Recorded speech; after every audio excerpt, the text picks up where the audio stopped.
Драги християни, човекот како што е суштество најсовршено во овој свет и светите отци го нарекуваат кулминација на се што е создадено, круна на промислата Божја и на праведниот собор на Пресветата Троица. Тој е создаден да биде господар, управител, чувар, воспитувач и господар на се што е создадено. Но и покрај тоа што човекот е врв на се создадено, тој од самиот почеток се соочува со еден голем проблем. Проблемот се состои во неговото определување за овој свет, создаденото, или за Создателот, оној кој создал се.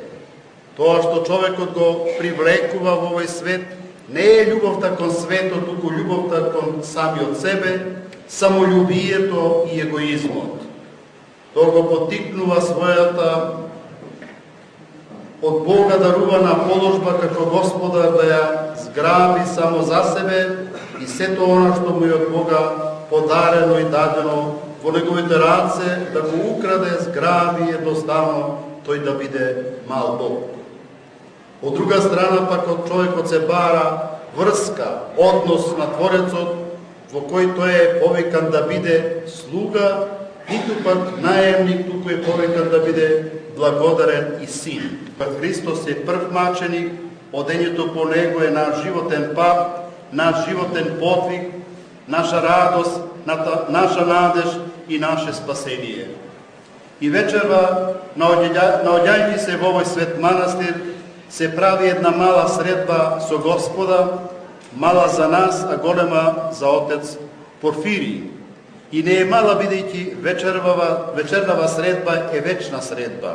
Затоа секој од нас треба сериозно да се согледа. Вечерва ги слушнаме прашањата и одговорите во монаштвото, ги слушнаме и молитвите и благословите, да го оставиме суетниот светски живот, лагата и греовите, да го оставиме недоличното светско однесување, да живееме според волјата Божја, својата волја да ја отсечеме, не за да бидеме безволни, туку својата волја да ја покориме на Божјата. Преку починувањето на својата волја ја исполнуваме волјата Господова и да биде еднакво действителна на волјата Божја и нашата. Тогаш тоа е собственото, бидејќи тоа е спасоносно, бидејќи по Божја волја сме создадени и само светата и благата Божја волја е вистински закон на нашиот живот. Законно пострижен брате Порфирие, препушти ја својата волја на волјата на твојот игумен и на братството и живеј во слога, во љубов, во почитување и уважување на секоја христијанска душа пред се на братијата и поклониците и посетителите на оваа света обител.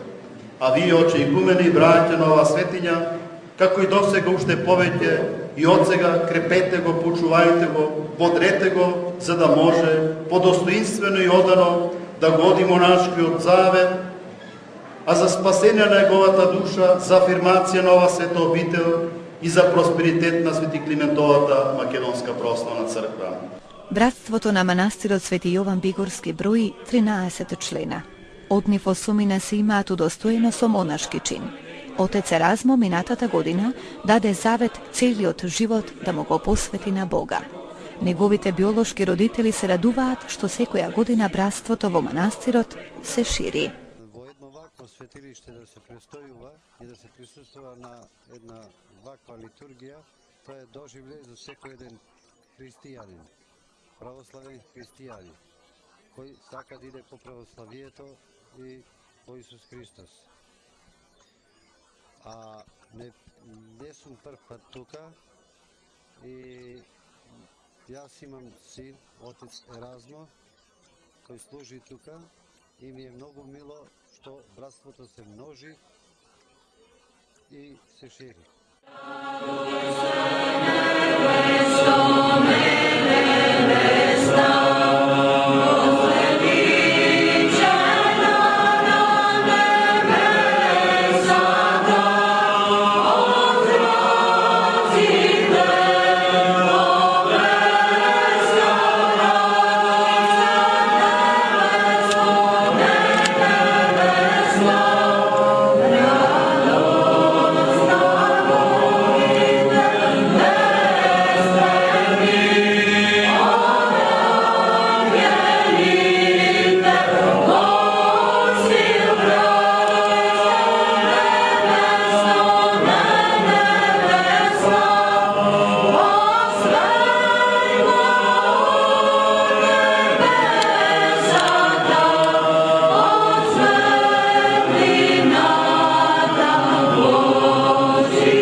Византиското пеење во македонските манастири овде е составен дел од литургиите кој му дава ангелски сјај на манастирот. Пред се византиското пеење, кое е многу поразлично од западната музика, придонесува голема благодат, бидејќи византиското пеење е молитва кон Бога, бидејќи почнувајќи со псалтирот кој бил напишан од цар Давид, па се со почетокот на христијанската црква, значи морало во црквата се воведе едно молитвено пеење, да осетиме благодат, значи и да се вознесеме со нашите срца кон Бога, да му благодариме на Бога.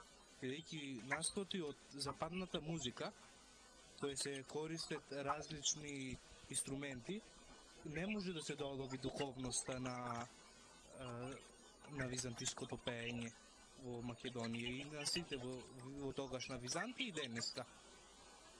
Што е разликата помеѓу византиското пеење и другите пеења како Мокрањаци или некои други што се на некој начин и во црквите во Македонија се уште практикуваат? Која е разликата? Која е духовноста понапредна во византиското? Бидејќи византиската музика или духовна музика е исто наречена, е основна сите други пеења. Значи како и мокрајњецкото пеење, кога Мокрајњац зел и сакај го зел, значи византиското пеење и сакал да го скрати, значи бидејќи било потешко од другите, значи творби, значи на западот. Затоа, значи, тогаш Мокрајњац го скратил пеењето на некој начин, го оформил да биде полесно, но на западен начин. Годинава на празникот на манастирот Свети Јован Крстител, посетеноста беше голема. Присутните велат дека е посебно чувство да се биде дел од ваква духовна церемонија, посебно начинот на замоношувањето. Веќе мене ми е трет пат како сум дојден тука, навистина представя една величествена работа. Си исполнет целиот си, мислам дека сето ова што овде овој народ е дојден навистина представа нешто прекрасно, нешто убаво, неописливо. Одлично. Најодушевено бе. Олеснување на душата. За здраве и за све. Дали често доаѓате овде? Да, секој празник. Иван ден, Цветници, Свети Јован, Велик ден. Каде сте? Од Битуш. Од Битуш сме. Вие сте овдека близко, дали секоја година, значи манастирот се полни со поголем број верни? Полнат и што повеќе, се повеќе.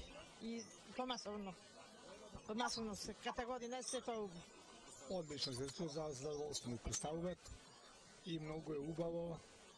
Треба повеќе се згрижуваме, се движи да идеме дека ние христијаните, православните да се запознаваме, младите да идат повеќе исто да вериме да се чувствуваме како македонци, како православни и друго не знам што да кажам. Каде сте ви? Јас сум од Охридско. А дали често доаѓате тука? Прв пат доаѓам овдека.